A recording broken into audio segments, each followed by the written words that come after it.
ঊনবিংশ শতকের মধ্যভাগ থেকেই বাংলাদেশ আত্মবোধক গানের সূচনা। 1868 সালে সত্যেন্দ্রনাথ ঠাকুর রচনা করেন মিলে সবে ভারত সন্তান গানটি। বাংলা ভাষায় রচিত এই গানটি ভারতবর্ষের প্রথম উল্লেখযোগ্য দেশগান। 1905-এ রবীন্দ্রনাথে এসে বাংলাদেশ গানের পূর্ণ বিকাশ। বিংশ শতকের 30-এর দশকে সমাজতান্ত্রিক চেতনার প্রভাবে স্ফুরণ ঘটে গণসঙ্গীতের। নজরুলের লেখা জাগো অনশন বন্দি ওঠরে যত গানটি প্রথম বাংলা গণসঙ্গীত। দেশ চেতনা আর শ্রেণী চেতনার যুগল সম্মিলনে 40-এর দশকের বাংলা গণসঙ্গীত হয়ে ওঠে এক অনবদ্য রত্নভাণ্ডার। 50-এর দশকে মহান ভাষা আন্দোলন, 60-এর দশকে গণ আন্দোলন, গণ অভ্যুত্থান, 70-এর দশকের প্রারম্ভেই মহান স্বাধীনতা যুদ্ধ, এসবের পেছনে প্রেরণা হিসেবে কাজ করেছে দেশগান আর গণসঙ্গীত। সংগ্রামের আবেগে, মুক্তির আকাঙ্ক্ষায় এ সময়ে যেন বাণ ডেকেছিল সৃজনশীলতার। রচিত হয়েছিল অজস্র গণসঙ্গীত, জাগরণের গান। জেগে উঠেছিল জাতি, অর্জন করেছিল বিজয়। মহান মুক্তিযুদ্ধ ধারণ করেছিল আমাদের দেশগান আর গণসঙ্গীতের সমগ্র ঐতিহ্যকে।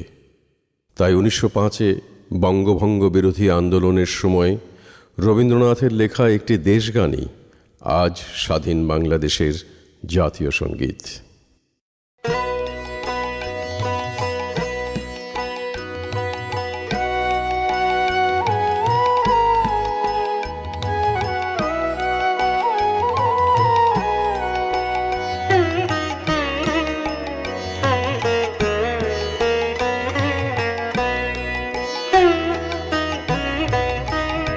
আমার সোনার বাংলা, আমি তোমায় ভালোবাসি।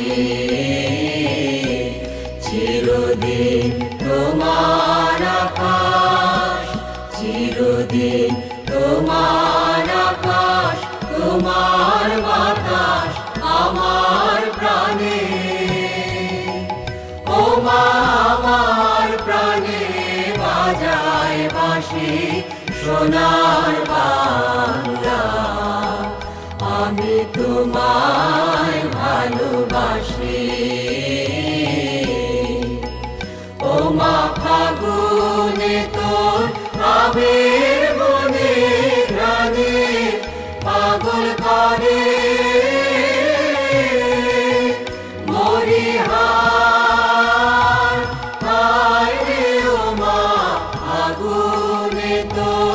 আমের বনে ঘ্রাণে পাগল করে। ও মা ঘ্রাণে তোর ভরা খেতে কি দেখেছি, আমি কি দেখেছি মধুর হাসি সোনার বাংলা, আমি তোমায় ভালোবাসি।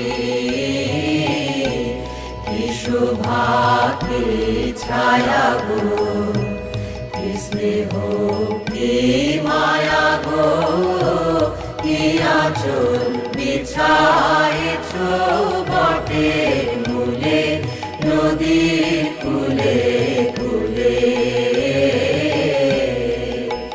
মা তোর মুখের বাণী আমার কানে লাগে সুধার মতো মরিহার। হায় রে মা তোর মুখের বাণী আমার কানে লাগে সুধার মতো। মা তোর বদন খানি মলিন হলে আমি নয়ন, ও মা আমি নয়ন জলে ভাসি সোনার বাংলা।